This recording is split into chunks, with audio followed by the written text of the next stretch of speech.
Hello, everybody. Welcome back to more Fright Fatales, our all-day event featuring scary horror games by femme fatales, femme and women, and all non-binary pals. I would definitely love to say a few things before we get into this next game, because this game is a treat. It really is. I love this one.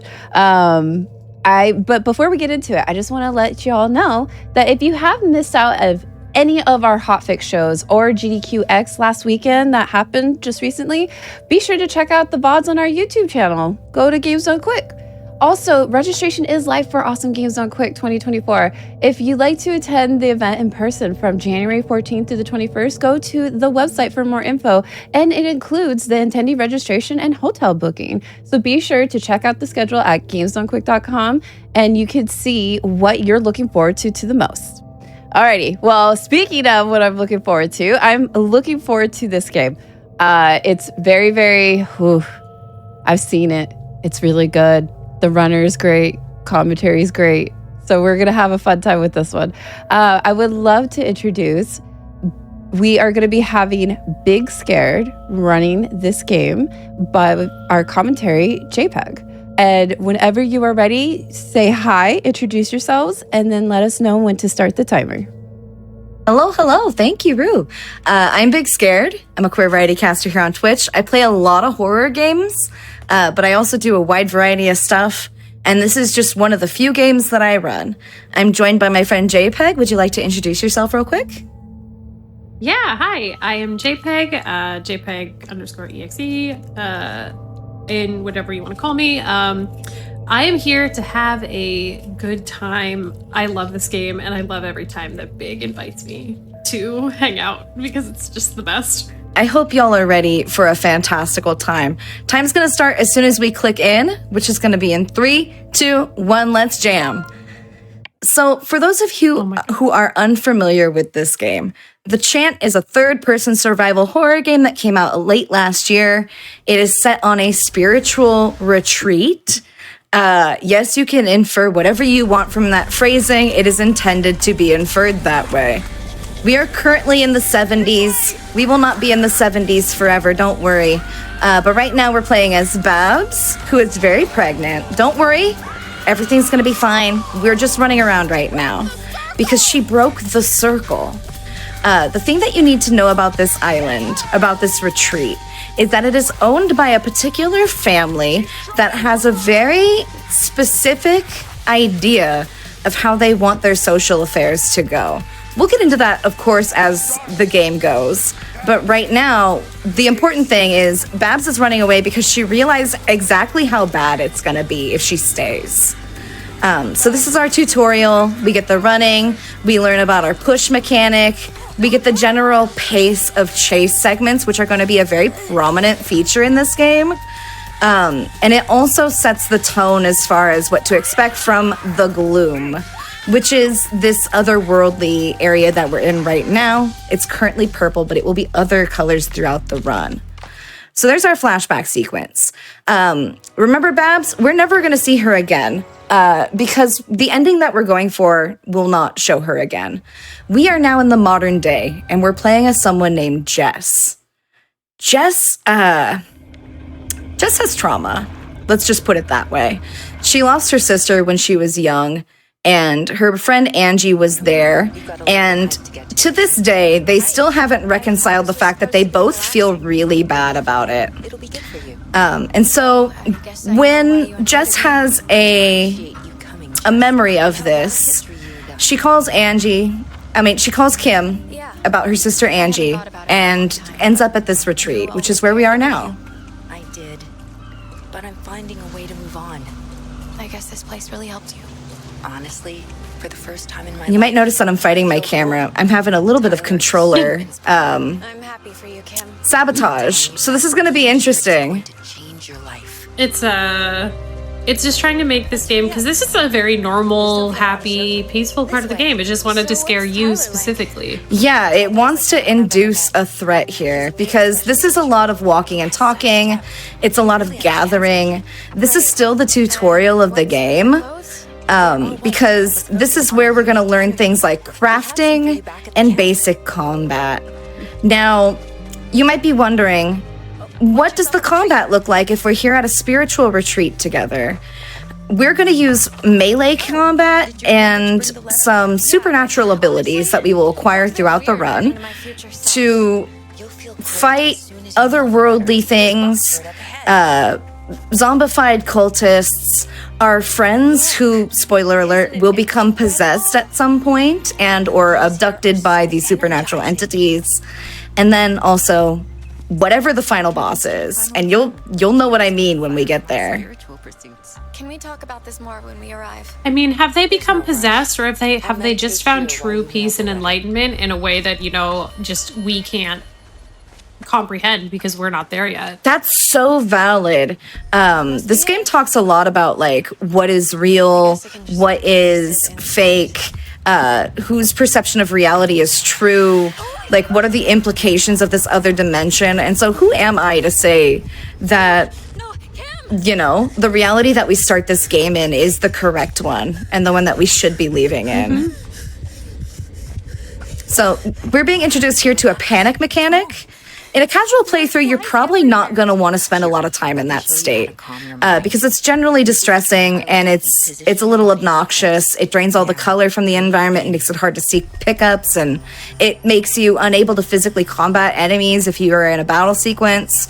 But because this is a speed run, we have to recognize that the panic state makes you run faster, and so we are going to utilize it as a means of moving faster through the game. So I'm going to intentionally not restore my mind stat so that way we can enter panic state more often and stay there longer. I'm going to hold this door for Kim here, because if I don't, she'll have to open it herself. Yes, she was my sister, but it wasn't my fault. I'm fine, Kim. Just leave it alone. Okay, Jess. Let's just. I love that she says leave it alone when it's like, you came here to process this. Yeah. I'm going to show you a little trick. Yeah. We have just acquired Sage, which is a critical component to our melee weapon, because we are going to be using Sage sticks and fire lashes and witch sticks, which are variation of Sage sticks, as well as essential oils and salts. Yes, this is exactly what you expect it to be. All the main characters from Twitter are here, and they're going to get exactly what they deserve. So I hope you're ready. Just stay calm. Oh, I'm ready. I'm so ready. Now, Rue, are there questions you have about this game as we go into it? First, you need to Oh, when I see it, I'll ask. There are so many. There's so many. Like, don't worry, they'll come. They'll come. I've noticed that the prominent question So most people true. ask is, what? What? And so hopefully we'll get some answers for that. Right now, we are making our first Sage stick to fight a swarm of flies because apparently we have to. Jess has a fear of flies that is associated with the loss of her sister, and so flies and swarms of them are an enemy type in this game. that out yet. It's the impact sound when you're hitting just a couple flies Yeah. in midair for me. Yeah. It's the very intense I'm smacking a wall sound as you're hitting a loosely formed cluster of flies. It's rolling through some barrels and boxes in Dark Souls or Bloodborne level volume Yes. for just a little guy. Just a little guy doing a little smack. Jess is also afraid of the dark, and so when she does not have a flashlight, her movement does this, and we get the lovely I might pee myself animation because she's so scared that she does not want to be in the darkness, even though it's very visibly light out. Wait until you try. Luckily, we will have a flashlight for most of the sequences when we're in the dark, but not all of them. Here we are. Here we are at the retreat. Give you a little peek of it. It's got a nice waterfront dock, a geodome, a kitchen, a library, a room for filmography because there is a director here. There are also tents for us as well as our leader And then there's a bunch of facilities that are no longer in use, which we will visit throughout the course of the run. To the others, then meet me at my tent. All right. And tons of Himalayan salt lambs. Yeah, what are they plugged everywhere. into? So that's my first question. My second question is it the ground that's making them light up? You're a developer. You know, maybe they're just so like charged. And, oh yes, this guy. Oh yeah. Yeah, this is my The favorite Spirit character. Emberfest. I don't have a great answer for the salt lamps. It's just something that is, and they will stay lit throughout the entire game, even though there's no visible power source for them, which I find very interesting. But here we're meeting our cast of characters. We already know Kim, who is our BFF. She's one we walked in on. This is Sunny. He is an entrepreneur / filmmaker / event guy. You might know him from his Spirit Ember Festival that flopped because his dad pulled all the money, right? That has to be why it was bad. It's not that he's a bad promo guy.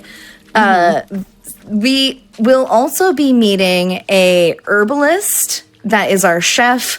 I am going to go get her stuff first. She's asking us for lavender, some ginger, and some spirit caps to make a very normal tea. It's a very normal tea. Nothing bad will happen when you drink it, I promise. And then there is also Tyler and Hannah. Tyler is the man in charge of the retreat, and Hannah is his trust fund girlfriend. Oh. Okay, so I have questions on that one. Yeah. So the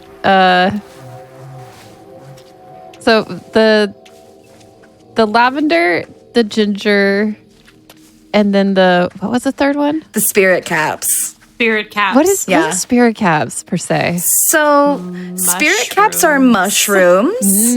Okay. And they do have psychedelic properties. Okay, that's that. See, yep. Okay. Yeah. But Tyler is very adamant that they are not drugs and that you will not be drugged, and he will yell at us in those very specific words later on. We'll get there. But yeah, it is a ginger, lavender, and mushroom tea. And the fun things about those pickups is that they restore your stats. So lavender restores your mind stat. It helps you avoid the panic state. Just like in real life, it reduces your stress.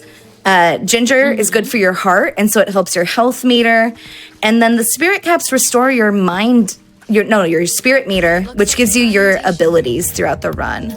I haven't spent a lot of time talking about those because we don't have them yet, but we will assemble 6 crystals throughout the run, much like Thanos, and we will be using them to snap a monster out of existence. So I hope you're ready. Okay. This is Maya. She's our chef / dancer / mom. She will tell us a lot about her son later on. Wow. These are measured perfectly. I love that she turned the retreat issued just general loose white shirt and said, "Nah, this is a crop top now." Yeah. She said I worked hard on these standard abs. issue stuff, and she was like, "Mm-mm." Yeah. Doesn't that seem wrong? You're gonna respect my abs. Part of the job. I think you should The thing that I always am tickled by when I run this game is the fact that she sent us to pick these ingredients. Do you see the door on the right side of the screen? There's no way to open that door, but on the other side of that door is a garden that Maya planted with all 3 of those ingredients in it. So by all means, she should be able to just open that door and pick them from her garden, but we needed to do that. Jess. She just felt like bossing you around. It's true. She's girl bossing us. Now, chat, if you were listening carefully, when we were coming in, Kim said that there are no shoes allowed at the retreat, and we have just lost our shoes. Can we please get an F in chat for them? Because we're not going to be wearing them for the rest of the game. F to pay respects, but also F because it means it's time for feet. Yeah. Really a double whammy. Yeah, a double Yeah. FF? Yeah. And so this is really wild to me because if you look in her tent, which is just right there, she has not one, but 2 pairs of shoes just chilling on her sleeping bag. And yet she chooses to run around the rest of the game barefoot. And this includes wood that is old and perhaps unfinished and full of splinters, various semi-moistened environments like this one. We're going to be going through a mine. We're going to be going up a rusty ladder and also a rusty lighthouse. And the entire time, she never stops and goes, I could just put my shoes back on. No. And that perhaps is the real horror of this game, is the persistent threat of tetanus. Give up. This can't be real. I can't even walk barefoot like across regular mulch, and meanwhile Jess is like, this is fine, I'm in a mine shaft. Yeah. Like And it's doable. Like, if you train, there are people who do barefoot cross-country running, right? But this is a city person that has just taken off their shoes. And so the audacity of this is so funny to me that she can just keep running and not have to stop once to deal with it. I also mentioned that flies are a persistent and aggressive enemy type. This is our dead sister, Angie, who is manifested as a swarm of flies. And naturally, we're very afraid of her. So she will induce a panic state pretty regularly. If she hits you, it'll knock down your mind meter pretty substantially. And she's going to be chasing us throughout the entire game, on and off. she just wants a good sisterly bonding time and thinks that this is the place. Yeah. Like, maybe you'll finally be open to it with, you know, the spirit cap mushroom. She's trying to hug it out. And that's true. And she does. we will never know that because we just run away. Yeah, we wouldn't know that because we only think about ourselves. Yeah. So, in addition to enemy types that you might expect, like cultists and zombies and our friends, there are also supernatural entities. I talked about this a little bit. This is the first type. That is a Mandaleech. It is the flying type. There are also mini Mandaleeches that are spore-like and much smaller.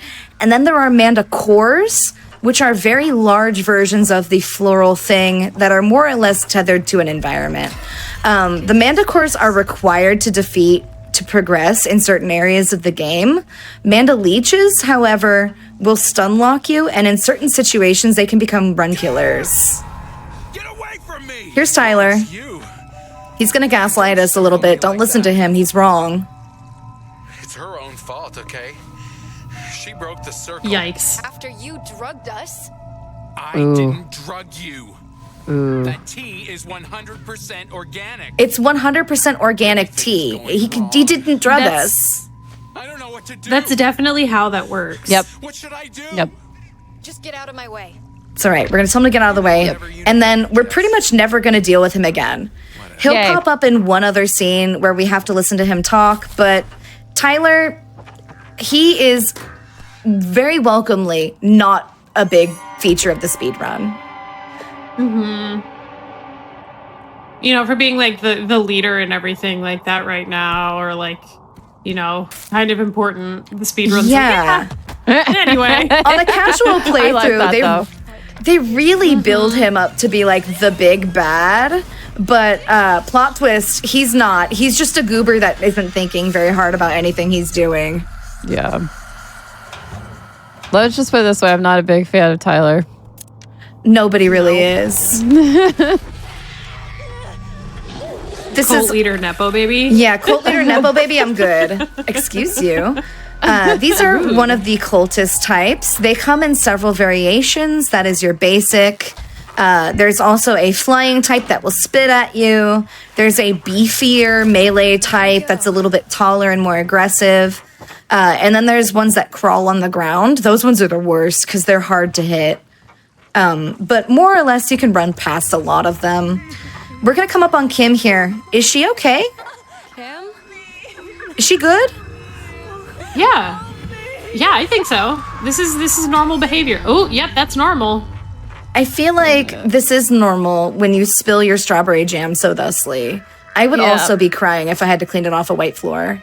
Yeah, me too. In white clothes. Totally. In not. white clothes. Ugh. Yep. And then her face got really itchy. So like, Yeah, it's totally. I'm totally fine over here. Yeah, it's fine. Yeah. So what we're doing now is our primary loop of the run. We have to assemble pieces of very fancy, like, door accents in order to be able to progress through them, because regular keys are not enough. Everyone here, when they just designed this doing place, home was decor. extra.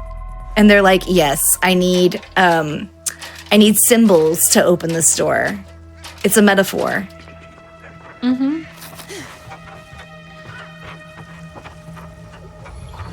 I love how this is the cannery though, and it's like, okay, so in the 70s, what were you canning here? What You know? That's what a was great being question. canned? We'll never know. So, in some of the lore notes, there is allusions to the fact that they are like processing crystalline, like powdered crystals, which I know it has a certain tone to it, but I promise you it's not what you think it is. There are like citrine and amethyst and those types of crystals that grow on this island naturally. That's what the mine is. And there is an item called the like Prismic crystal, which is a powdered version of that, which you use as an upgrade. And so I suspect that they were manufacturing something along those lines, right? So that's my question. Yeah.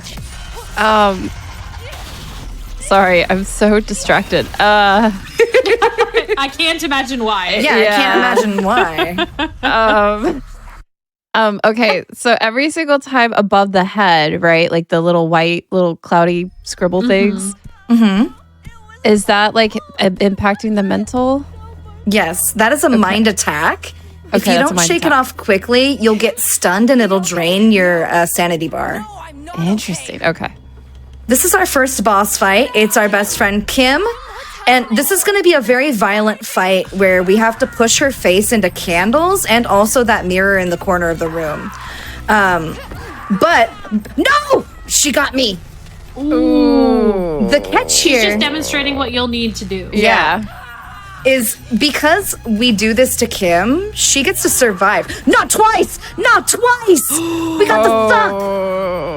Oh no, Kim. This is Kim, a come very on, spicy Kim fight. She knows we're here on Fright Fatales. Kim, come on, Kim. Kim, We gotta get we in gotta the save circle. you. Yeah. You know when you and your bestie get a little worried about some things that are happening, and so you end up shoving her face into several candles and then a mirror while she screams? Yeah. It's fine. That's what I do with my besties. Yeah. That's just normal sleepover behavior. Yeah. No, don't yell at me. No, not again! 3. Ooh, spicy Kim Kim. is In spicy. the mirror, Kim.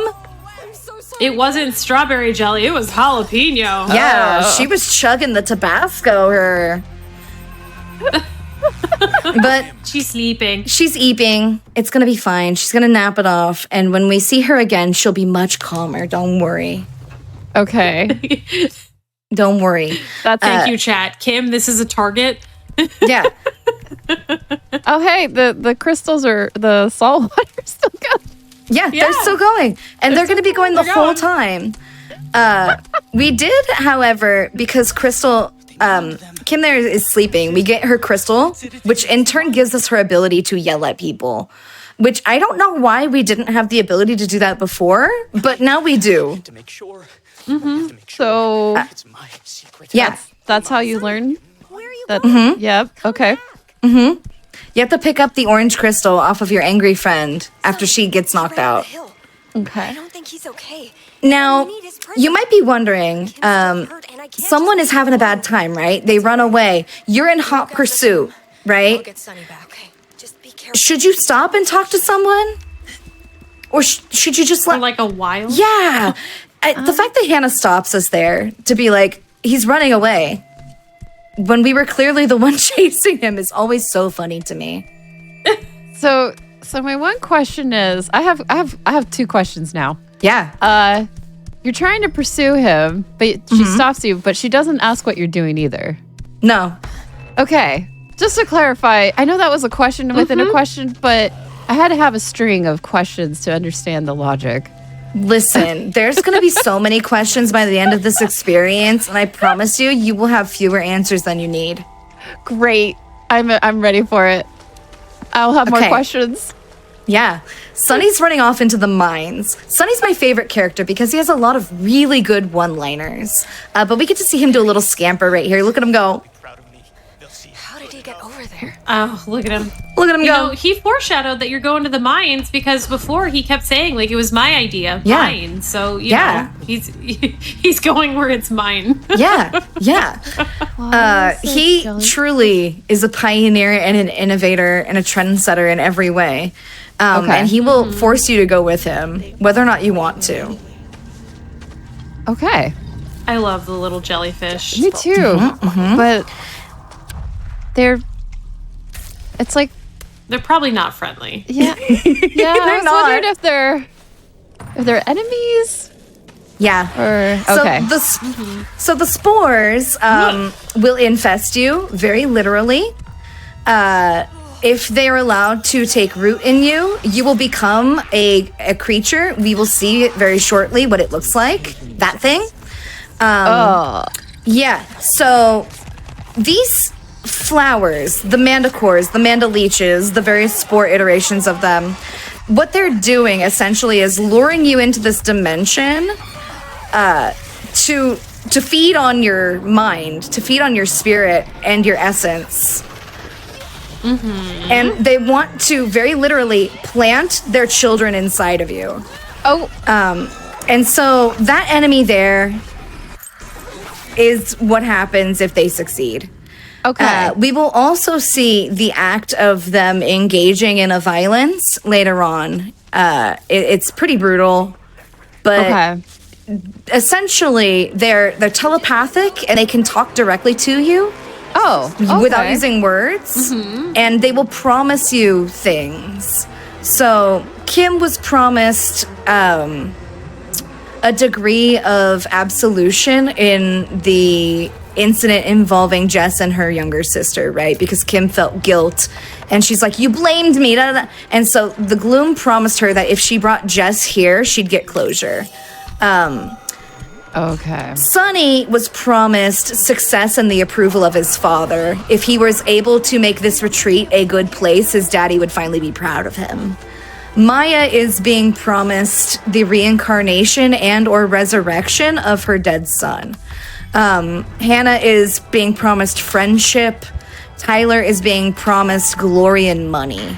So it's very literally, they're speaking to your insecurities, your deepest fears, the things you want most to try and get you to stay here. And if you do, you will eventually be consumed by this place, one way or the other. Yeah, because I was going to say there's so many things that are happening where it's like trying to get you with your mind. There is an exception here, and we will meet the exception later on. His name is Monroe, and this is Tyler's grandfather. We will meet him later on. Ominous intentions there. But yeah, this place is very tempting. So what I'm learning is we have plants are family. We are strong in our minds. So far, question marks. And salt, stones, crystals are battery powdered or energy from ground. Got it. Okay.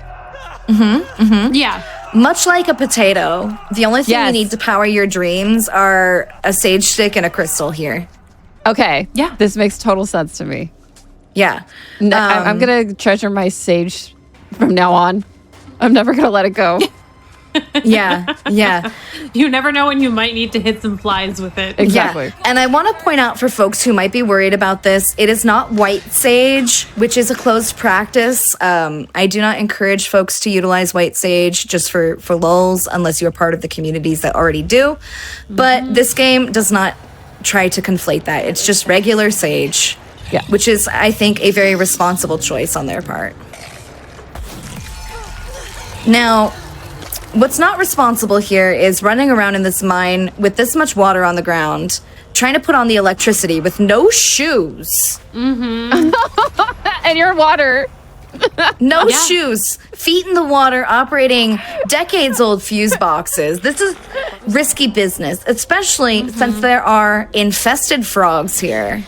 These ones are small. They're gonna get bigger, I promise you. Oh, I'm being body blocked. There you go. These are just some cool dogs. Yeah, just very cool dog hanging out. There's gonna be even better dogs later, though. Yeah, there's a really cool dog later on. Okay.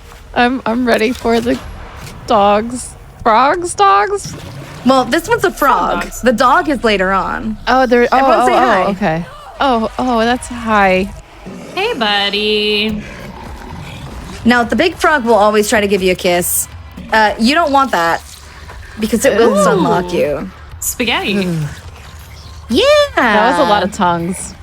Yeah. You see why you don't want the smooch. It's just a lot of work going on. In order to do that responsibly, you got to stop and kiss all of them individually. It's just, we're trying to speed run here. We don't got time for that. Yeah, I'm with you. We gotta go fast. Now, we were standing on a rail, I think, while interacting with that fuse box. So that's also not great. yeah, I'm so confused. I admire them for putting in a mine track, but no minecart segment. It was bold and daring of them to resist that temptation. Yeah. Part of me wants to have this become 2D and then you start platforming. I would simply die. Oh, that would be wonderful. That would be great, but it would be so hard. It would be. There's already a degree of platforming in this game, which we got a brief little glimpse of there in the scaffolding we're gonna have to climb soon. But for now, Sunny, I just want to point out he was asking a door if it knows who he is. There was nobody behind the door. He was just talking to the door. Yeah, he just thought the door should respect him. Yeah. Okay. But we couldn't knock on the door either? No, we just went around. Okay. Also, he managed to kick it open to get it to open for him, and then it immediately latched tightly, locked shut again. So I don't know how he didn't break the lock or anything. He went for it. Okay. Oh, I have a question. Now I have a question. Yeah. Is everybody not wearing shoes? So the shoes are not allowed at the retreat. Okay. So Everybody's barefoot. Everybody's barefoot. The old cultists, the new cultists, everybody visiting. The only person in the game who was wearing shoes at all was us, and they are gone, gamers. Got it. Okay. Well, Now, I don't definitely let the wanna amount of filth on their feet confuse you. They're not wearing shoes. Yeah. Cut it out, Sonny. Sonny, how did you get so gross so fast? He is a messy jam baby. Don't come near me, Jess. You're possessed. You've lost control. So I love we're how he coming points up that out on. like he hasn't. Yeah, right. I know. We're coming up on a little sequence that's a little tedious. There's going to be a wave after wave of random cultist enemies that drop down while we wait for this elevator to come up. Luckily, we don't have to wait for the elevator to go all the way down to push the button to call it. So we just got to hang out here. There's going to be at least 6 enemies, 2 of these big ones, and then at least 4 of the smaller ones. What I like to do is just pick one and push it into the corner. Just pick one off. Woo! Beefy boy. Yeah. So you might notice that the enemies have glowing attacks. Those cannot be countered, right? Like, these, I can push him out of it. But if I try to push him when he's glowing, he's going to get me instead. I would just like to point out two phenomenal, absolutely phenomenal things Chat has pointed out. One is that you can't touch grass if you have shoes on. So obviously that's why we're not wearing shoes. And then also that the true ending of this game is actually just OSHA shutting the place down for health code violations. Yes, The yes. final boss of this game is OSHA. So we just needed to send an inspector this whole entire time. Yeah. Yeah. We just needed to call the Better Business Bureau, and then all of this could have been avoided. Yeah. Now, it is a plot point that this is an invite-only experience. The group of people who are here, except for Jess, are Tyler's quote-unquote inner circle. The people that were selected specifically to be the pilot group of the experience of communicating with the gloom entities, drinking the tea, and vibing on the island for a week at a time. The thing is, Kim invited her bestie who is not part of the inner circle. And so they all blame Jess for this going wrong, even though this probably would have happened if she never showed up. Okay, so wait a minute. I do have a question, but I know. So everyone's blaming Jess. Yeah. Okay. Here's Yeah. another cool dog. He's a Is cool that a dog. Sure. I think it's a greyhound. Okay, it's a I thought it was Skinny legs. I thought it was a Great Dane. Oh, That- okay, great dude. Big boy. Yeah. Yeah, it's So- very tall. So another question from this is from a previous question. Can we pet the dogs? What was that? Oh, we're petting them with the sage.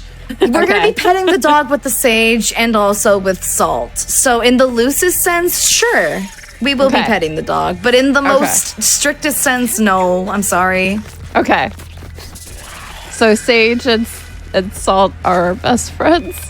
Yeah, we're cleansing we're a their regular auras. pasta sauce right now. Yeah. Uh, Now, if you stand too close to this dynamite, you will die.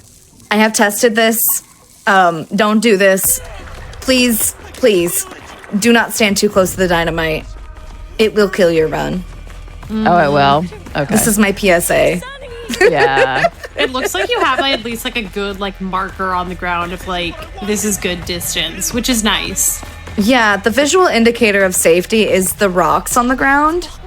As long as you are at least to the rock layer, you should be fine. I've tested a little bit closer, but it gets really risky.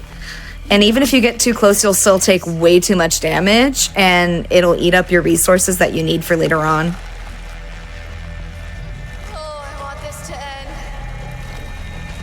You know, this is a bad time to point this out, but one of the things I really, really love about the chant in general, when you're not in a panic attack, is just how like colorful and like interesting the environments are. Like, yeah, like this. Thank you, game. Because like I feel like so often you get cases where like, you know, like horror games are like, you know, they're black and they're red and they're gray or they're brown. And I really love that the chant brought all these lush, beautiful colors and really themes areas to certain colors because of the crystal that you're working with and stuff. And it makes it genuinely fun to look at instead of just squinting in the dark. Yeah, I really appreciate that choice as well. This is one of the most vibrant and beautiful horror games I've ever seen. And I'm not even just saying that because I'm biased and I love this game, right?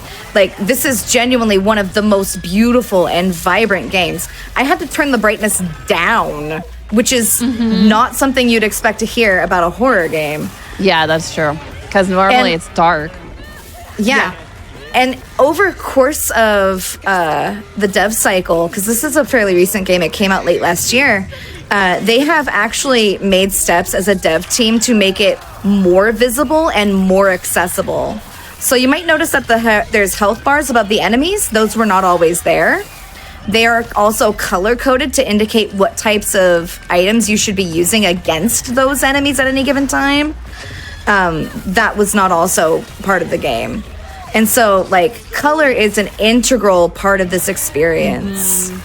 That being said, there is a few options for folks that have visual impairments and, like, color blindness in particular. It is not as robust as some other games, but it does exist. So if you're worried about that, there's something in place for you as well. That's really good. I love that. I love it when they make like video games accessible. Yeah, and especially horror in general. While we're talking over this horrendous screaming sounds and everything's normal, but let's have like a really nuanced discussion while this is happening. So one of the things that I love about the Chant as well is not that it's necessarily quote unquote easy all of the time, but that it doesn't rely on confusing controls or difficult indicators or things like that that are supposed to amp up the fear. It's like, no, we're going to scare you, we're going to stress you out, but it's not going to be in ways that we're not relying on impairing you. Yeah, we're not going to remove one of the core functions of playing the game, being able to see or being able to hear. We're not going to induce a stress state because of accessibility concerns. We're simply going to present a challenge that is different and interesting, and you will either sink or swim. Because the fun thing about this game also is you have everything you need when you face a particular encounter. Like, they gave me a witch stick right here. That is literally all you need to do this. But if you don't have mastery of the game, you're not going to know that this is all you need, right? But they don't make it to where you can get over here without a witch stick and be like, oh, what am I supposed to do? Like, no, it's right there, and it's glowing and illuminated, basically. So they give you what you need, and I really, really like that about this game. And the thing about it that is really cool is that the number of item spawns doesn't decrease as the game gets harder. There's 3 difficulties. I'm playing this on the easiest difficulty today, but if you were to play this on hard mode right now, there would be the same number of spawns for items, because that's what you need to be successful.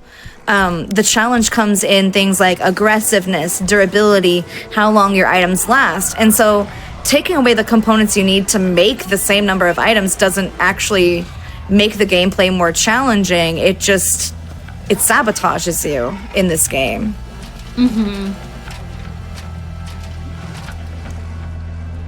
Now, you might not realize it, but we're about to become an electrical engineer.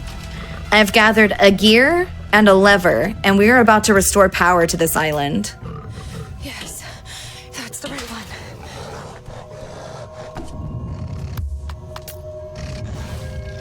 It slides right in great. That worked. Beautiful. I love that machines just work in this. It's like, you know what? This hasn't been used in decades, but it's fine. It's working. Yeah, we set the gear in place. We didn't affix it with anything. We just placed it there, and it's going to work perfectly for the rest of the game.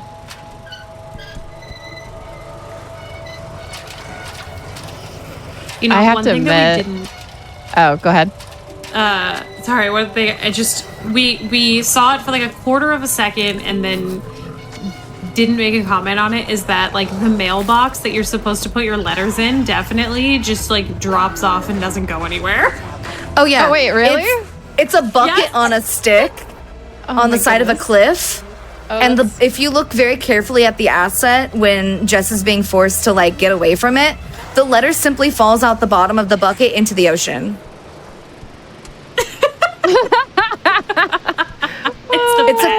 It's like a release exercise. I do have hit me with the question. So for someone to get an invite only, why are you receiving mail? You know? You know? I don't know. Unless the invite onlys are responding to that mail. Question mark?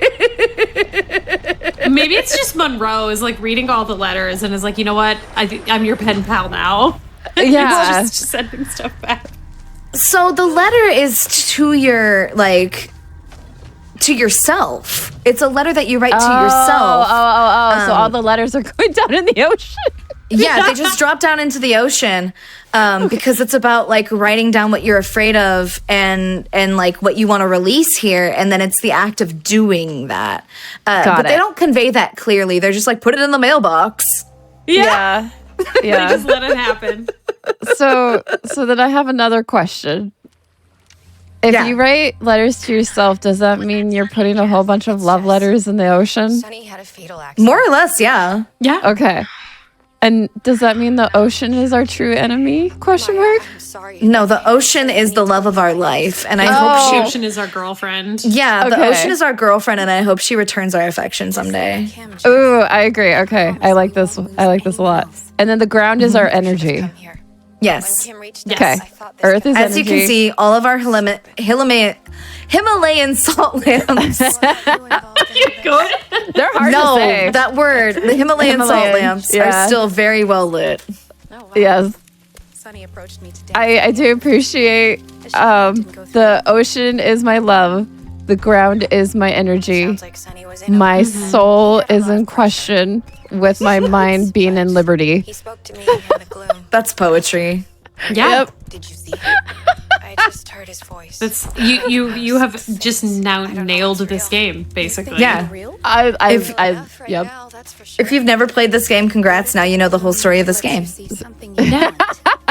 I love how clean, Just getting weirded like, out by all of this. everybody goes through this, like, process in this game of, like, they start with, like, such clean clothes and then they just get gross. And it's not, like, partial, like, oh, you're kind of a little dirty from walking around this yeah. area. No, it's nothing and everything.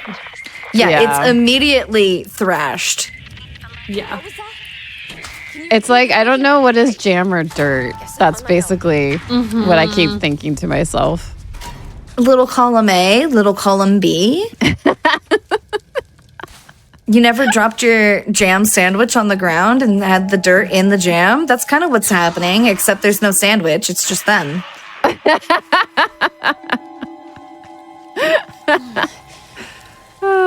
So now we are collecting more key parts.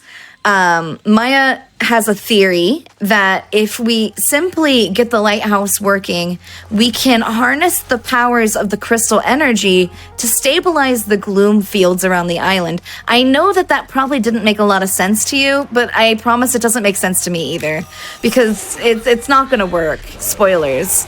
But it will be very pretty, and it is the biggest and most intense puzzle in the game. Meanwhile, you're just gonna chew through it like it's Tuesday. That is speculative because so the lighthouse segment used to be a lot easier on the previous patch of the game, but recently the dev team introduced all these wonderful accessibility updates alongside a revision to the enemy AI system.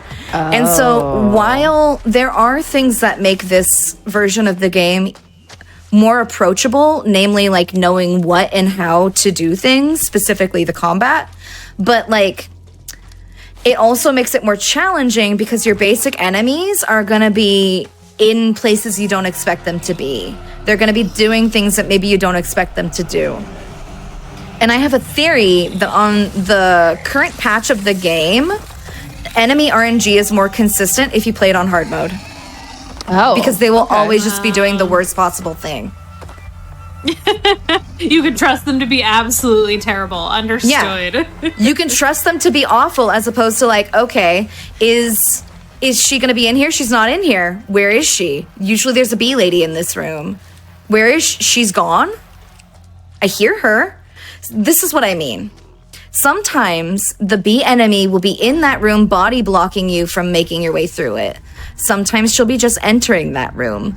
On hard mode, she will absolutely always be diving at you every time. And you can count on that and have more predictable like movement. But because we're playing this on narrative difficulty, the AI will forget where we are if we go too far away. And that's what happened there.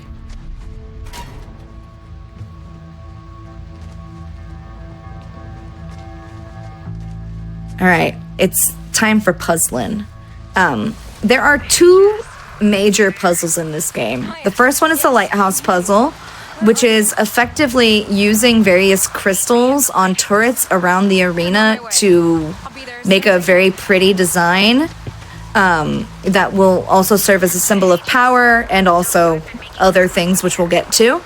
The other one is a chemistry puzzle that we'll have to do later on. Both of these puzzles suck casually. They are not fun to deal with.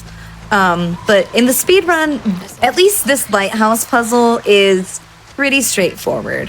You just gotta make a couple loops around the area, grab things in the right sequence, and then cue your fight. That being said, we got a couple spicy enemies in here, so we'll see if they cooperate with us. Hey, Maya, just checking in. I mean, let's just say that him earlier being really uncooperative got rid of all of that like bad uncooperative energy, and we're just gonna be fine now. I'm gonna manifest a really good Maya manifesting. fight. Yeah, we're gonna manifest a great fight against Maya here. I'm manifesting. I'm on my way. I'm still confused with the bare feet, but I'm still manifesting.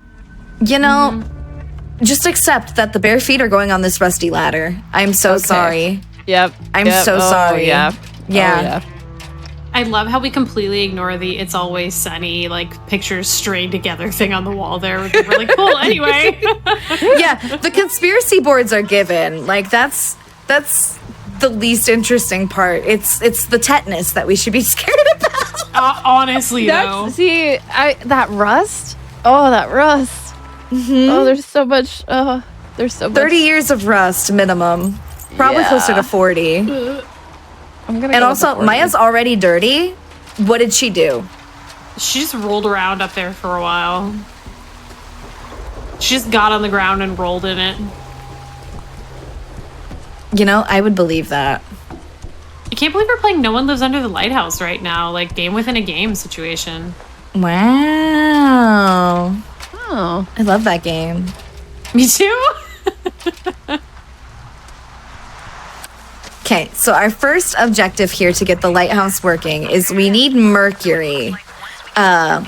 For those of you who don't know, mercury is a substance that is toxic to humans if it's not contained properly. How much do you want to bet that it's contained properly? I don't think this is contained properly at all. No. Hey, Maya. Nah. You don't think the 40-year-old mercury is contained properly? Okay. If chat can convince me how it's contained properly, I'll change my mind. Oh. Maya. Unfortunately, you were correct. It was not contained properly. It's leaky, and now it's affecting us, which means we cannot run. Kim? Is that you? We will also. you so long? Yeah, we can also hear Kim talking to us, even though she's nowhere near us and we don't have her on walkie. I thought I heard Why is Kim able to do this? Because we're hallucinating right now.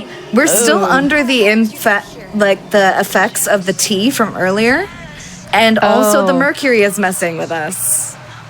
Okay. So organic tea and mercury. Is this? I'll go pour that mercury.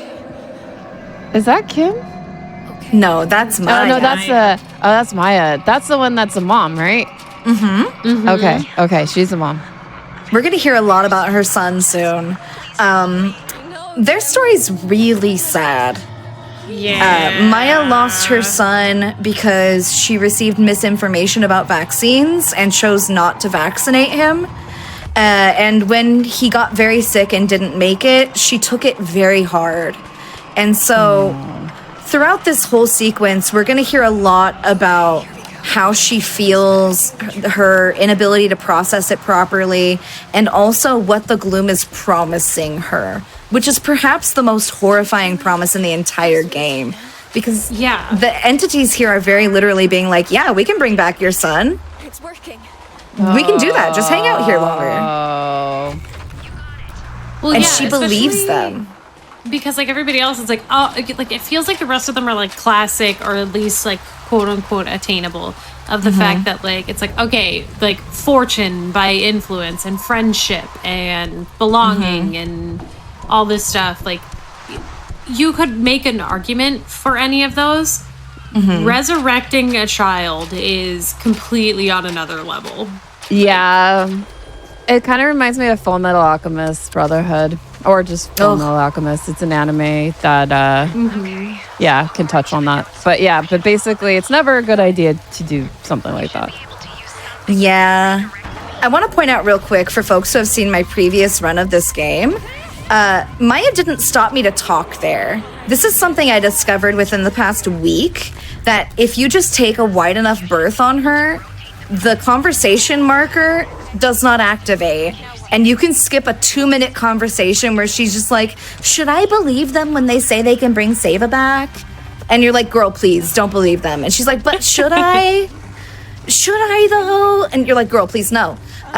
You can just walk around that now completely. Really think he's in a better place? That sounds...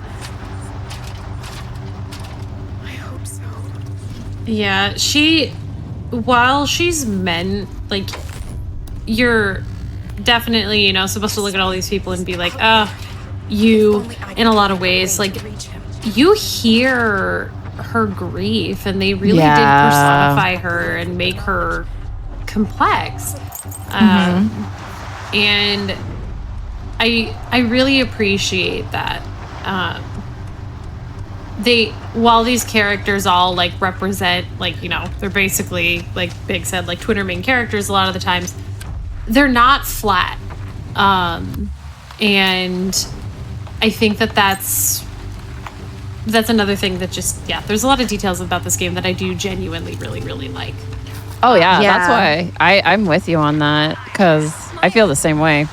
And the music's really good, too. And not just that, but, like, it's so good about the environment.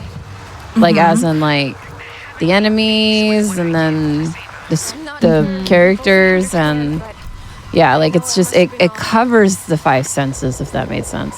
The tone is perfect for this game. Yeah. What do you mean? It's However, very unique, I would not want too. to smell this game. No, I would not want to smell this game at all, especially the DLC. We didn't talk about it earlier when I utilized the intestinal highway, as I like to call it, which is our fast travel system. It's called a gloom vortex. It was that thing we crouched into, and then we ended up in these like very brightly colored caves. We don't use that as much in the main game run, but for the DLC, the entire run takes place in that squishy, visceral environment, and the sound design is just, it's skin crawling and it's immaculate at the same time. Yeah. So it covers like that eerie feeling.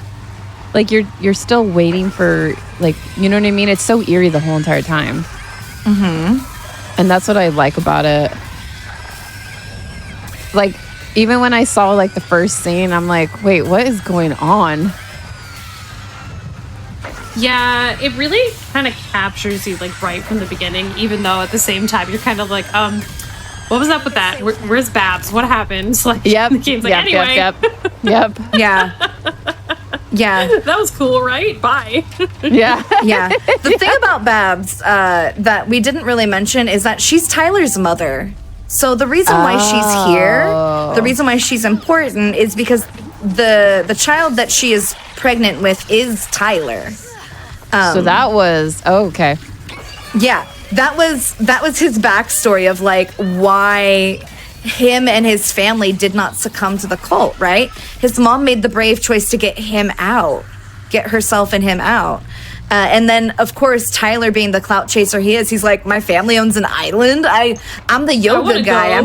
I'm going to start a retreat there, and it's going to be great. And nothing bad's going to happen, because those stories aren't true, right? My man was not blessed with the thought gene, apparently. No, head so empty, brain so motivated. And we talk about Maya being a really sympathetic character, but I think all of these people are undeniably real. right? Like, these are believable characters. Even Sunny, who is so far over the top that it becomes comedic, is like a person that I would expect to see, and like I would not be happy interacting. Yeah, if I were stuck in an elevator with Sunny, it would suck, but like he's someone you would meet in San Francisco in an elevator. Like specifically in San Francisco. I love how we're saying San Fran. I say that lovingly. I say that lovingly. Yeah. But like, I'm glad it wasn't LA. no. LA is where Hannah's from. Bay Area native has hot takes about San Francisco. Lord 11.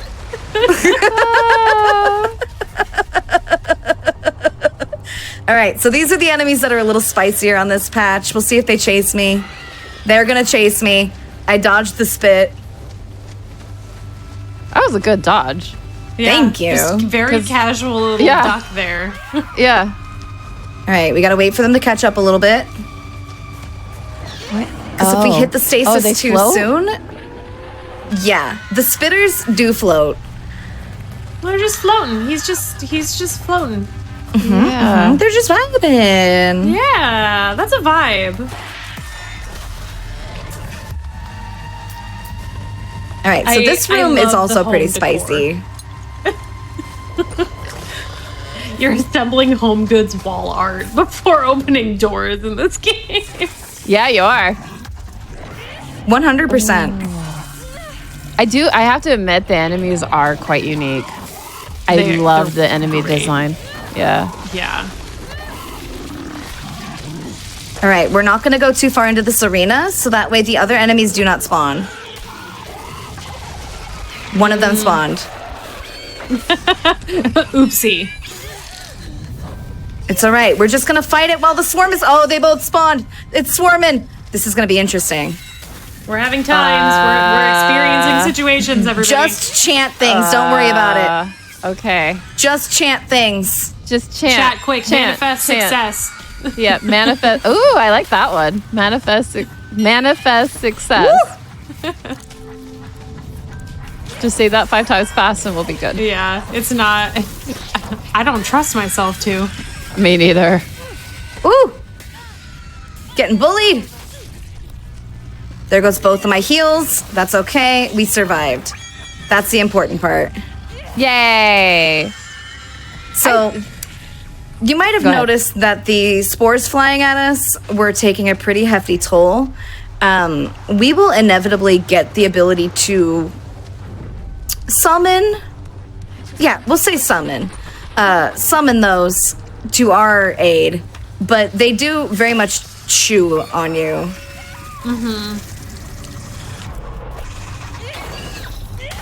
So not only are the things outside, now they're inside.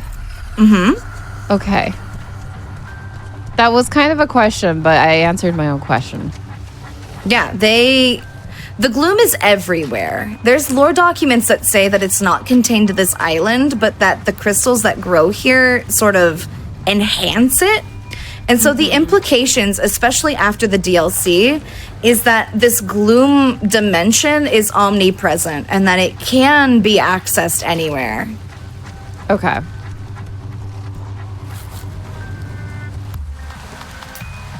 Which is really interesting. Like, yeah, it's the crystals heightening it, but it's kind of everywhere. And so it, like, sets up, especially after the DLC, like, potential for a second game, which I would love to see. Yeah, Oh, there's the a DLC sequel. especially. Yeah. So does the DLC clear up any of the story, or does it enhance the story? It enhances the story, but it's a little bit more tangential to Jess's story here. Okay. The main game is really about Jess, her grief, and the both physical and spiritual battle she has to do to sort of navigate that, right? The DLC is more about, like, who is the family of people that were here before and what were they up to, and what was it like for them when they tried to escape. And so the story of the DLC is more about like Tyler's family, the old cult, and in particular, what happened to Tyler's father. And spoilers, he got trapped in the gloom. He couldn't make it out. Okay, that's good to know. Yeah. Sick drums coming in on this part. Yeah, if you got a dance emote or a jam, drop it. Yeah, what? This is the type of music you expected for this sequence, right? Just an absolutely sick drum solo. Uh-huh. You won't feel bad anymore. You got sick drums. Yeah. You still hit me, even though I dodged that. Very rude. I'm wondering if they're bongos. I would love killer bongos. Yeah.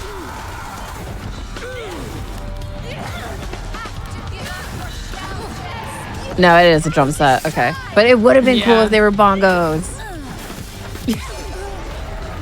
Just cut it's into so both. cool. Yeah. I like that. I like that even better. No, for some reason, this is reminding me of Godsmack. The song Voodoo. Yeah. Yeah. I think that's a good comparison, like not only in terms of the music design, but thematically. Yes. Voodoo is a great source of inspiration for this game. Oh, yeah. I love drums.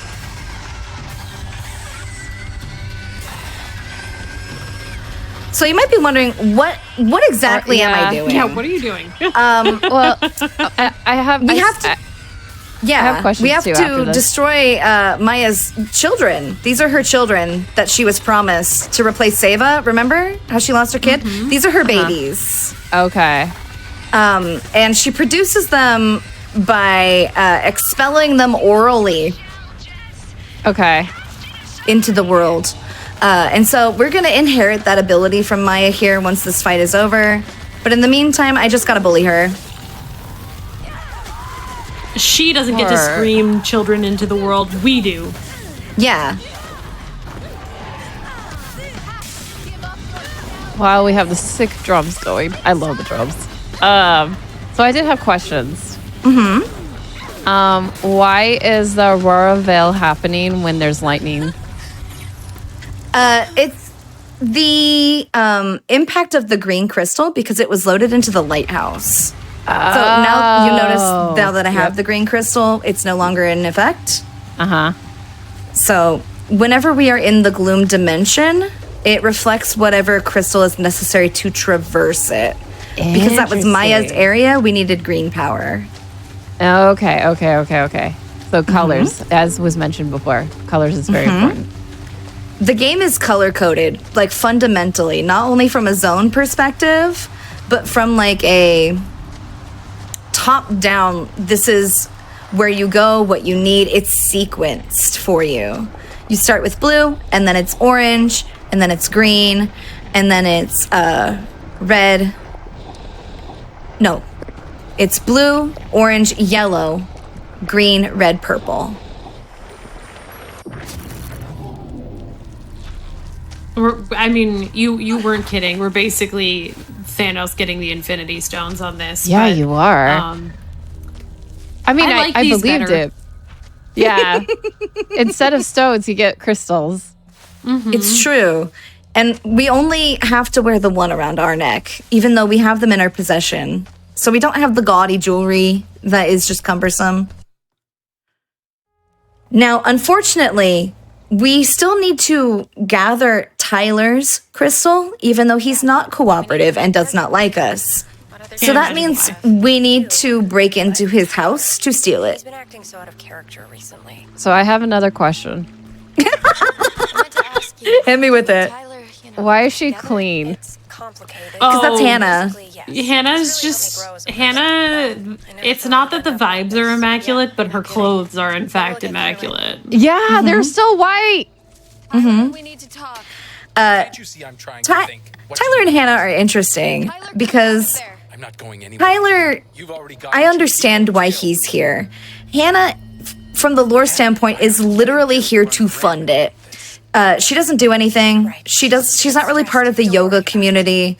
She's just here because Tyler's dating her, and she has a trust fund of $1 million. Okay, so she's the trust fund. Okay. She's the trust fund. And so the reason why she's so clean is because all she has to do is stand here and look pretty. Better or worse. And as we can see, Tyler himself is not the cleanest individual. Yes, that is a plate in bed with food still on it and multiple forks. He lives like this.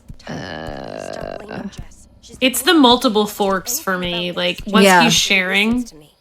No, I think he simply just refilled the plate and got a second fork. Yeah, yeah, that's kind of gross. That's even worse. Like, if it was one fork, that's okay. I get it. But multiple forks, I think you were recycling that plate Did you get the prism? a little bit. Really? I also want to point out that Tyler has the best digs in the entire place. He has an actual bed. Yeah. He has a TV. He has And a there was computer.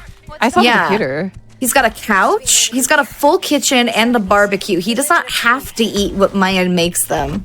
And yet, So, what is the story that you But he would have to prepare it for himself otherwise, and he's You not going know? to do that. pick up the pieces? that's a valid point. Teacher, but then we just kind of clicked. He made me feel So, whole again. I mentioned that all the characters are sympathetic. This is where we get Hannah's backstory. She thinks that Tyler's actually in love with her. Is my prism? Oh. Jess, Okay. It's a little is there another way? up in the air whether or not he actually does.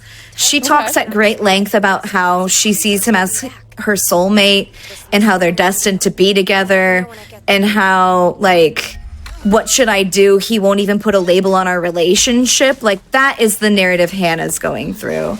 And so when the Gloom promises her friendship, it's taking advantage of the fact that she's an abused girlfriend in a very problematic relationship that has probably been through a lot of trauma.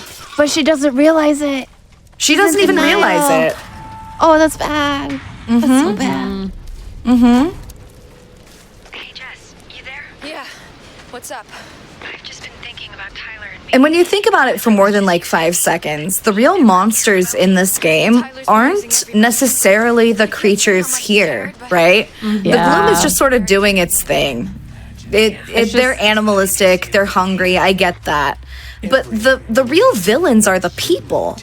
But they don't even realize that they're villains and that they're hurting each other, which is the most human thing I think that is present in this game. Here, at the spirit They really trail. nailed it. Extra thick there. Why is there so The fact that she started this conversation with you over the walkie-talkie, not being like, hey, you know, like, hey, be careful out there, da da da. She's still talking about Tyler. Is just. I'm not going to say we've all had that friend where you're like, babe, leave him. And they just keep talking to you about him. And Yeah. you're like, I gave my judgment. But that's what Hannah feels like. There's a point Straight later up. on where she, like, after all of this, where we're like, yeah, please, girl, please, just leave him. She will directly ask us, what should you do? And 2 of the options are variations of just leave him. And she's still just like, yeah, okay. And it is tragic. It's tragic, but heinously, like, you're like, oh, I've seen this. Well, what's funny is that that's the 2 options. you there? You got options, Yeah. but you don't got options. That's interesting. Beautiful. They could hear all of our voices. And the tragedy of Hannah is that she has all the resources she needs to leave, but she chooses not to because she thinks she'll be alone if she does. Oh, so interesting. Right? And so that's the hook that the Glooms got her with.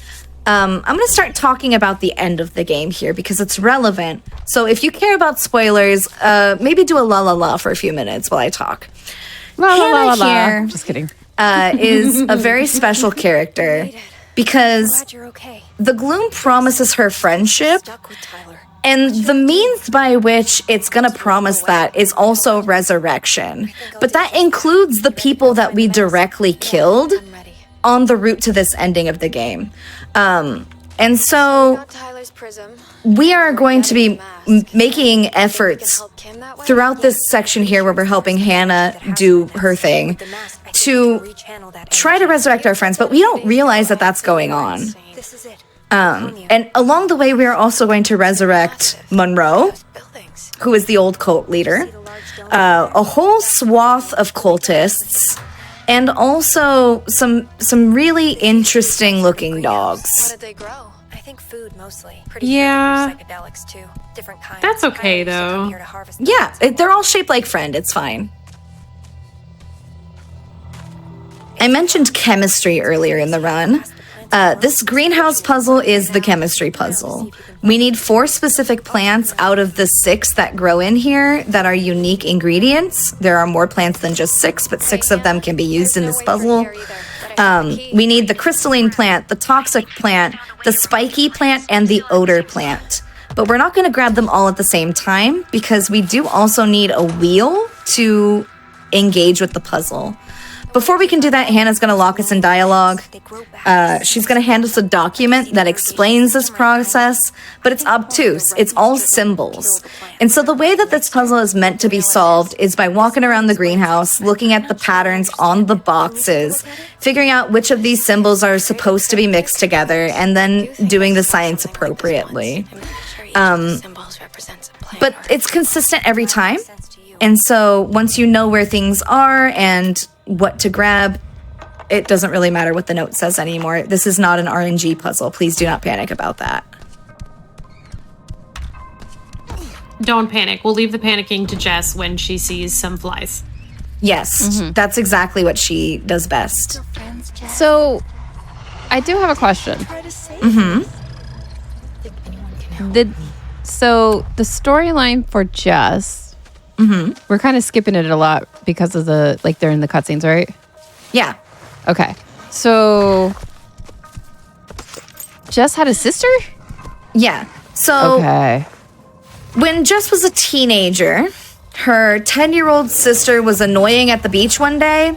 And by beach, I'm specifically referring to the type of beach that is on a very large lake and not the type that's on the ocean. And so they were at the quote-unquote beach, and her sister was 10 at the time, and her and Kim just wanted to hang out, and they thought Angie was annoying, and so they told her there was a treasure at the bottom of the lake, and that if she got it, she could keep it. Okay. But because it's a very deep lake, and it was very dark, and there was no actual treasure down there, Angie didn't know better, and she drowned. Okay. Yeah. Okay, that explains. Okay. Yeah, she drowned a long time ago. And so our main character has been carrying this around with her for like well over a decade. Better work. Yeah. What's interesting is that in her hallucinations, though, she sees Angie As a having full-grown grown. woman. Yeah. Yeah. It slides right in great. Like, she kind of almost, in some ways, imagines who she would be. And It worked. The path It's- is clear now. it's also just a very interesting perspective on grief instead of just like, Same as everyone. even though you could just be like, well, yeah, she's made out of flies and she's a spirit and stuff like that, but like, it's just very interesting to think about the fact that it happened as kids and her sister has grown with her in her mind. Didn't invite them all to the retreat. Yeah. And you might be wondering why Angie manifests as a swarm of flies. There's a specific cutscene, and all the way back at the start of the game, where I was like, yeah, we're suddenly Jess now. One of those 4 cutscenes that we skip is essentially a trauma flashback where Jess is running down the side of a river and she sees the body of her sister floating in the water, and it is covered in flies, which implies that when they found Angie, it was a substantial amount of time later and the flies had already got to her. Remember that name. I'm important. It's tragic. It's really bad. And unfortunately, the any % route for this game seeks a specific ending. There are 3 endings in this game. The mind ending is a little weird. It's very Lovecraftian, and it directly leads into the events of the DLC. The spirit ending is the coolest one, and it has the strongest connection to the start of the game. But the fastest ending is the body ending, which will ultimately leave our characters with unresolved grief. You'll see when we get there, but it is not the happy ending at all. If there even is one of those in this game. Excuse you.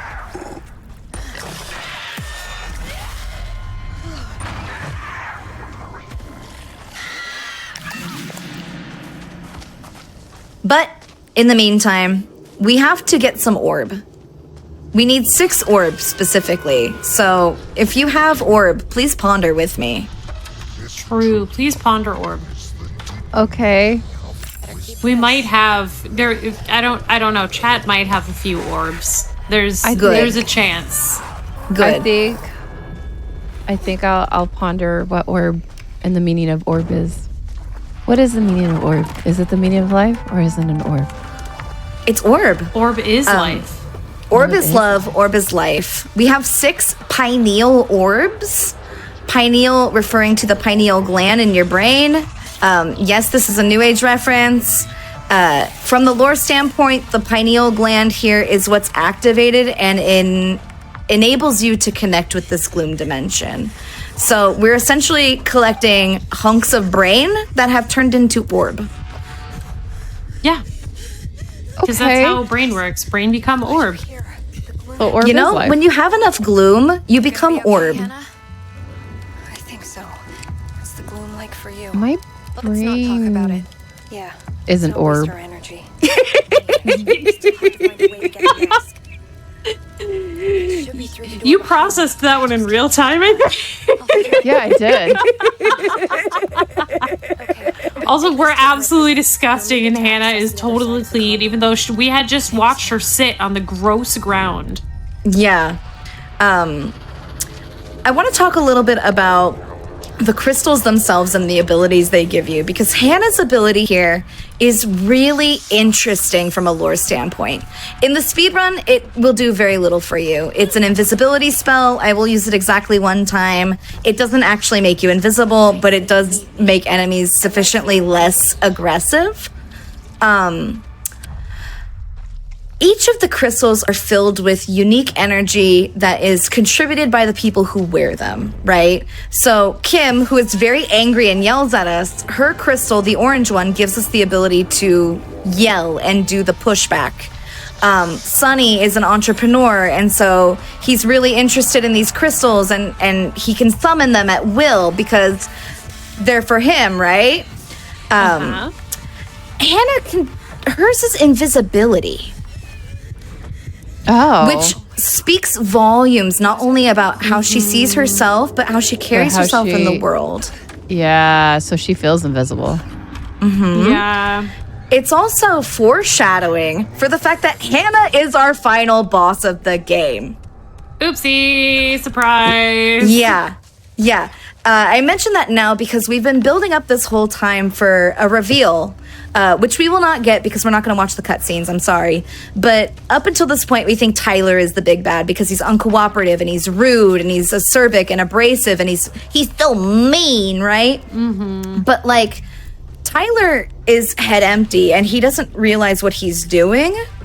At this point, we get the twist that the real danger here is his grandfather, Monroe, who is this next boss we have to fight once we use our orb.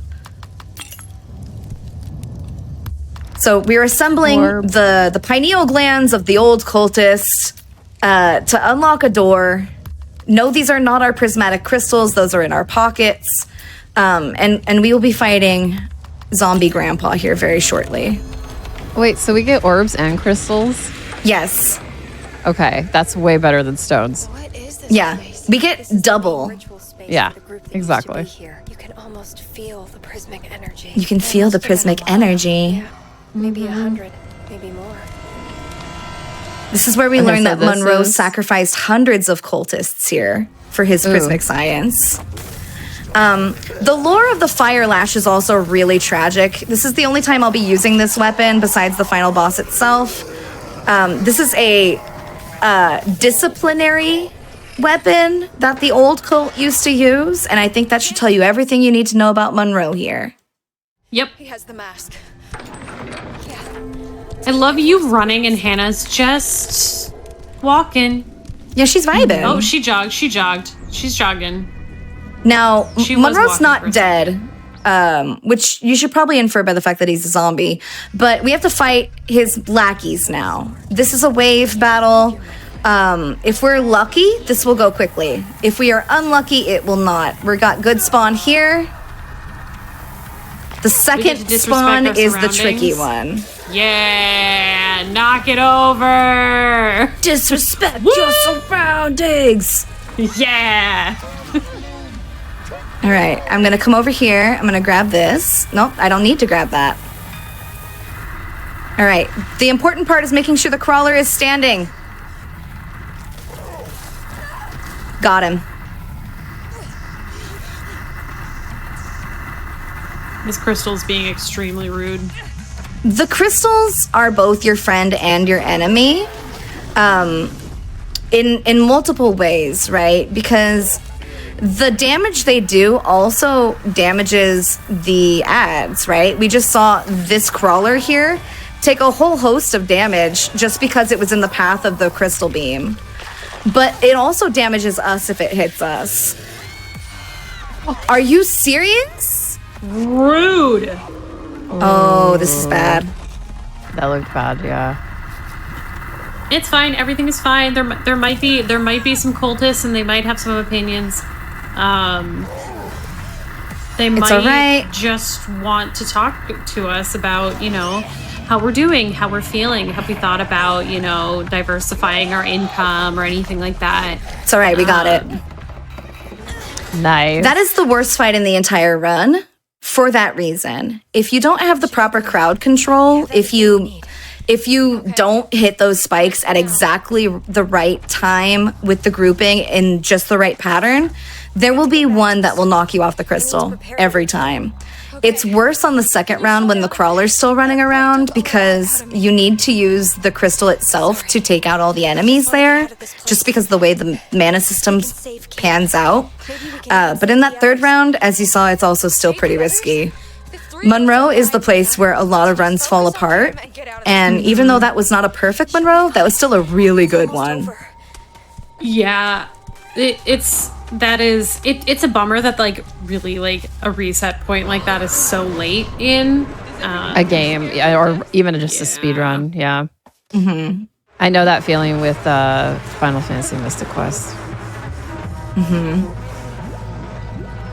It's just sometimes like that's what's nice about shorter runs is that you could like reset easily, but yeah, not here. The cool thing about this run though is even with a bad Monroe, the final boss has so much RNG that unless you're grinding for world record, a bad Monroe fight will not hurt you too bad. Oh, so it won't make it or break it. Not usually. No. I got to third place with a terrible Monroe fight, so it's very doable. It's just a matter of like how hard you want to go for that close to 1 hour 30-minute time, right? Yeah. Even with a bad Monroe, that's like an extra 30 seconds to a minute. The worst place to take a death and lose time is actually during that lighthouse segment in the room where there's the 2 flowers and the 1 jumpy enemy. That is the place that is the worst place to take a death, because if you die there, you lose 3 minutes of progress and you have to start over at the start of the lighthouse segment. Which is, that's just nasty, but... It's the most intense checkpoint. I love I'm going to use it here, just so that way Big Frog leaves us alone. I love no it one how... can see us. Yeah. But I also they can love still how we're see still us. collecting the house items. Yeah. Yes. Yeah, this is the last door that we need to use the power of home goods to open. You might also notice that walking close to that crystal granted a small boost. If you stand there, it will refill your spirit meter to a certain point. In the DLC, it will refill it all the way, which is a really nice quality of life update that I wish had made it to the main game. Yeah, I'm surprised it didn't, but it changed. At least it's in the DLC. Yeah, it used to be a much longer process. Now that new animation makes it near instantaneous when you get your boost, but it doesn't refill all the way. Jess and Kim have each other. Who do I have? All right, Yeah, we this are poor gonna. girl. It used to be. Yeah. I can bring everyone back. I can bring everyone back, girl. They'll all love me. I won't have to be alone. If I save them, they'll love me. This is tragic. Hannah. Yeah. I don't know Hannah, what's girl. going to come, but I think I know what's going to come. Yeah. So we are approaching what I like to call the tag sequence because Hannah is about to do a little haha. She's going to grab all of our stuff and run away with it. Which means she will have the Infinity Stones. She will have all 6 of the Prismic crystals. And we will have to deal with her using the things. And then, of course, things will go horribly, horribly wrong. Like they always do. But for now, we get a nice little moment here of serenity with our Himalayan salt lamps that are still lit somehow. Jess, you made it. Yep. And the Geodome. Sure you want to do this? And also these tea light candles from the ceremony that are still lit. Which that's actually one of the most impossible things of this game because tea lights you've got like 90 minutes maybe. Yeah, I was It's going the to next say. day kind of thing, and they're still lit. Yeah. Yeah. And how long have we been there now? Sun is rising. Yeah. I won't let them go. Now, I want to preemptively answer the question of why didn't we just get back on the boat? Which is a question I had when I was playing this. Like, why can't we just get on the boat? It's because the boat left and it won't be back for a week. Also, Sunny isn't real. We're manifesting him because he's the best character in the game. Okay. Yeah. We just decided he was here. And now he's here. The real answer is because Hannah has all of the stones, she can channel the energy, and the gloom is on her side, and so it's manifesting apparitions of the other people. Sunny here will chase us. Maya will invite us to hold her children. We're gonna get a brief glimpse of Tyler having the worst headache known to man. And just this whole section is really fun. I'm gonna dodge into this attack so that way we don't get stunned. Jess wants to hold your beautiful children. Oh. My darlings. You should play with Jess too. You should play with Jess too. Yeah. Girly. One of my favorite Maya voice lines is like, "Don't you wanna hold my baby?" And the way she says it is so ominous. Oh. Like the Yeah, voice that's a actress little- had a lot of fun with it. Yeah. Yeah. Play with Jess too. It's so good. It's so good. And then There was more to this. like the music through this, which honestly gives me like Red Dead vibes. It's just this is so good. Oh, he has a splitting this? headache. And Hannah is vibing. She's got her hands up. They're playing her song. Oh. He's having a time up there. Yeah. She's hurting me. Maybe, maybe that's okay I for don't know, now, man. buddy. Maybe you We're should just take gonna- your dishes to the sink. Yeah. With your 4 forks.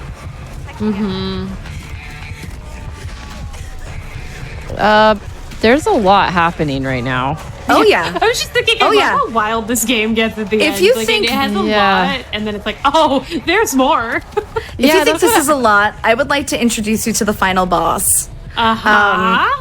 I like to call this the Screaming Head Boss because it you'll see. Really? I call it the wig snatcher. That's true. Multiple characters are bald now, all of a For sudden. no reason. Like, Sunny has hair, but Hannah is like the baby doll head. Yeah. Her hair is just gone. Wait. So in the cutscene we skipped, Hannah There's a lot to unpack. held up the mask with all the stones in it in a ritualistic manner that opened these portal gateways to the Gloom Dimension. This is the entity that has been offering all the things, and it wants to come through. In true survival horror fashion, not only is it hungry, it's nosy. Yeah. It's giving a peek. My brain. Also, that bald head was Tyler Anton. I didn't realize that was Tyler until like my 5th playthrough. And he literally said, Jess, it's me, Tyler Anton. And I was like, no, no, that is not Tyler. One thing you're not really seeing, because Big is doing a very good job staying away from them, is that the entire wall of this arena is covered in spikes, and they will hurt you. And the enemy keeps blowing wind to push you into them. Yeah. And it's mean. Nowhere is safe to stand. Yeah, that attack from Kim in particular is brutal. Because if you don't run into her when she's yelling at you, she will literally scream you all the way across the arena and into the spikes. And if you have low health, it will kill you. It does the same thing as the spike attack that I'm saving here does. All right. You might be wondering why I saved all my stuff. It's because Hannah here has the ability to resurrect the other heads. And so if you don't kill her quickly, it's over. And it's just another 2 minutes of fighting the same heads. And there she goes. Who's she bringing back? She brought back Tyler. Of course she brought back Tyler. Of course she did. It's okay. Now I have bees. Her BF. Yeah. Wait, so bees save us? No, I just like using the bee attack on Tyler. It feels very fitting. Oh. I like it. I mean, that really does not look like Tyler. No, it does not. All right, the final head here is gonna be Angie/us. Say hello to Jess with no hair. Yeah. Time is when this head dies. It will be very soon. Oh, she hit me with the stasis. And that is time. That could have went terribly, but we got saved by the salt. Oh, the salt saved us in the end. Thank you, Himalayan salt Thank you, lamps. Himalayas. Yeah. Thank you. You The know, salt for lamps being came so- through. Yeah. the salt lamps absolutely came through. GG. Thank you. GG's. My brain is still an orb. There's a Now lot that to take in. The retreat is complete. What questions are lingering? Why did they not have hair? I don't know. I don't know why 3 of them were bald on the final boss. Okay. But only 3. But only 3. Only 3. The others had hair. Okay. Yeah. So, what? Where are all the letters going? In the ocean?